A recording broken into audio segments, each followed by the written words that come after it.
இந்த ஃபால்ஸோட பேரை கேட்டா மயக்கமே வந்துரும். கனடால ஒவ்வொரு ஃபால்ஸும் ஒவ்வொரு விஷயத்துக்கு ஃபேமஸ்ங்க. ஆனா இந்த ஃபால்ஸ் இருக்கே இதோட பேருக்கே ஃபேமஸ்ங்க. இந்த அருவியோட பேரை கேட்டாலே இத பார்க்க வர பெரிய கூட்டமே இருக்குன்னா பாத்துக்கோங்க. அப்படி என்ன பேருன்னு பாக்குறீங்களா? BrandyWine Fallsங்க.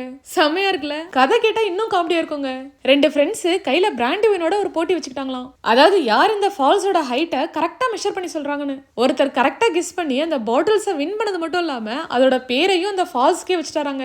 இதெல்லாம் ஒரு கதையா அப்படின்ற மாதிரி இருக்கு. பாருங்க பேரை எப்படிலாம் சூஸ் பண்றாங்கன்னு. ஆனா ஃபால்ஸ் பார்க்க செம்ம அழகா இருக்குங்க. இந்த லொகேஷன், இந்த ஃபால்ஸ் எல்லாமே பாத்தீங்கன்னா அவ்வளோ பியூட்டிஃபுல்லா இருக்கு. இந்த ஃபால்ஸ் வான்கூவர்ல இருந்து விஸ்லர் போற வழியில ஒரு 2 hours டிரைவ்ல இருக்குங்க.